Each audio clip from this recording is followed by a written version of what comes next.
সুন্দর করে সাজ দিয়ে সুন্দর শাড়ি পরে বেশ সেজেগুজে রেডি হলো রেশমি, কারণ আজ রেশমি ও রাজুর তৃতীয় বিবাহ বার্ষিকী। সে বেশ খুশি। এই সুন্দর দিন উপলক্ষে আজ রেশমির শ্বশুর বাড়িতে রেশমির বড় বোন প্রিয়াও আসছে। সে নিজের মন মতো সেজে আপু আপু বলে রুম থেকে বের হয়ে গেল। দরজার বাহিরে দেখলো, ওয়াশরুমে দেখলো, কিন্তু কোথাও প্রিয়ার দেখানি। সে এখানে কোথাও না পেয়ে অন্য রুমের দিকে চলে যায়। রেশমি অন্য রুমের দরজার কাছে যেতেই সে ভেতর থেকে শুনতে পায়, আমাদের ভালোবাসা এভাবে ভুলে গেলে প্রিয়া? আমার প্রথম ভালোবাসা তুমি, আমার প্রথম অনুভূতি তুমি। আমাকে এভাবে ঠকালে? কেন এমন করলে আমার সাথে? রাজু প্লিজ এখন এসব বাদ দাও, যা হওয়ার হয়ে গেছে, এটা আর ফিরে আসবে না। এরকম করলে কিন্তু রেশমি শুনতে পাবে। জানুক তোমরা দুই বোন মিলে আমাকে জ্যান্ত লাশ বানিয়ে দিলে। যেদিন তোমাকে বিয়ের জন্য প্রস্তাব নিয়ে তোমাকে সারপ্রাইজ দিতে গেছিলাম, তার আগেই তুমি আমাকে এত বড় সারপ্রাইজ দিলে যে তখন আমার পুরো পৃথিবীটাই থমকে গেল। তুমি আমাকে বললে তোমার ছোট বোন রেশমি নাকি আমাকে ভালোবাসে আর আমি যাতে ওকে বিয়ে করি। তোমার আদরের ছোট বোনের কোনো আবদার আমি অপূর্ণ রাখিনি, আজও রাখবো না। তখন খুব বলতে ইচ্ছা করছিল, আমাকে কি তোমার খেলনা মনে হয়? তোমার ছোট বোন চেয়েছে আর তুমি দিয়ে দিবে? প্লিজ রাজু, আর না, এবার তো চুপ করো। যাকে ছোট থেকে নিজের বোন ভেবেছি,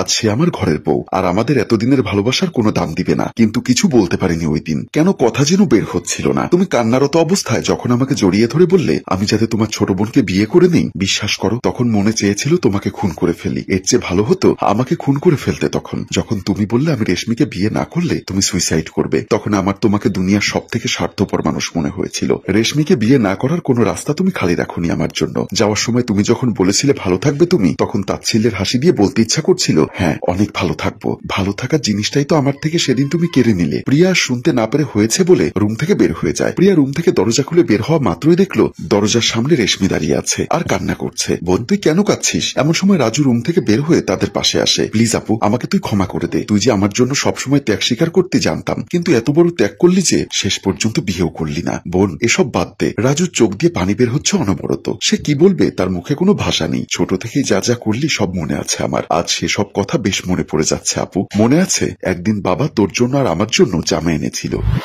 প্রিয়ার বাবা মোমিন সাহেব হাতে শপিং ব্যাগ নিয়ে ঘরে ঢুকতেই, মা প্রিয়া, মা রেশমি, কই তোরা? এমন সময় তারা দুবোন রুম থেকে বের হয়ে বাবার কাছে আসে। কি হলো বাবা, কি এনেছো আমাদের জন্য? যাই আনি, চল সোফায় গিয়ে বসি। তারা ড্রয়িং রুমের দিকে চলে যায়। সবাই সোফায় বসে। বাবা শপিং ব্যাগ থেকে একটা 3 পিস বের করে বলল, মা প্রিয়া এটা তোর জন্য, বলে প্রিয়াকে দেয়। তারপর আর একটা বের করে রেশমির হাতে দেয়। রেশমি জামাটা হাতে নিয়ে ভালো করে দেখে বলল, বাবা এটা আমার পছন্দ হয়নি, অথচ আপুরটা কত সুন্দর এনেছো। রেশমির মন খারাপ দেখে প্রিয়া হেসে বলল, আরে পাগলি বোন, এটা যদি তোর পছন্দ না হয় আমারটা তুই নে, আর তোরটা আমাকে দিয়ে দিবি। তারপর প্রিয়া তার জামাটা নিয়ে ছোট বোনকে দিয়ে দিল। জামাটা হাতে নিয়ে রেশমি হেসে বলল, আমার মিষ্টি আপু। বাবা তা দেখে হেসে বলল, তোদের এমন মিল আর হাসি খুশি যেন সারা জীবন থাকে। এই বলে বাবা উঠে চলে গেল। একদিন তাদের খালাতো ভাই রাজু তাদের বাড়িতে আসে। প্রিয়া রুমে রাজুর সাথে গল্প করছে। প্রিয়া, প্রিয়া সত্যি আমি আর থাকতে পারছি না। মামাকে বলে এবার তোমাকে বিয়ে করে আমাদের ঘরে নিতে চাই। না বাবা, আমার এ সাহস হয়নি বাবাকে এসব কিছু বলার। তুমি যা করার করো। এমন সময় রাজু বলল, দেখি দেখি তোমার কপালে কি একটা। এই বলে রাজু প্রিয়ার কপালে একটা চুমু দেয়। শয়তান, দাঁড়াও তোমাকে মজা বোঝাচ্ছি। এমন সময় রেশমি চলে আসে তাদের রুমে। সে দেখে রাজু আর প্রিয়া দুষ্টুমি করছে,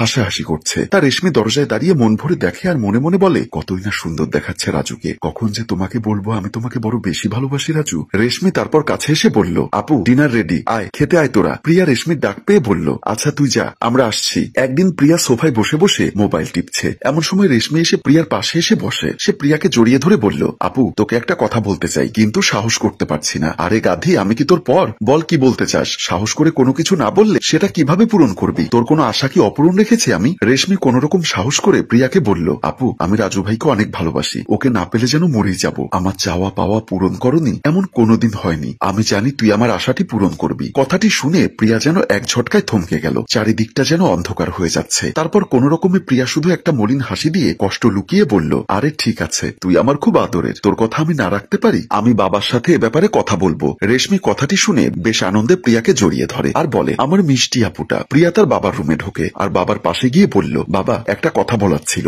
হ্যাঁ মা বল। বাবা, আমি আমার যে জবের জন্য অ্যাপ্লাই করেছিলাম তার থেকে খবর এসেছে, তারা যেতে বলেছে। তা তো খুব খুশির খবর। তা ঠিক আছে, কিন্তু আমি চাই আমার ছোট্ট বোন রেশমির বিয়ে দিতে। তুই বড়, আগে তোর বিয়ে না দিয়ে আমি কেমন করে ছোট মেয়েকে বিয়ে দিব? সমাজ কি বলবে? বাবা, সমাজ তো আর আমাদের আহার দিবে না। আমি যতটুকু জানি রেশমি রাজুকে পছন্দ করে আর রাজুও রেশমিকে পছন্দ করে। আমরা চাইলে তাদের 4 হাত এক করে দিতে পারি। রাজু ভাই তো ভালো একটা ছেলে, কিন্তু রাজু কি রাজি হবে? রাজু ভাইয়ের ব্যাপারে আমি ম্যানেজ করব বাবা। ঠিক আছে মা, তুই কথা বলে দেখ, ওরা রাজি থাকলে তাতে আমারও কোনো আপত্তি নেই।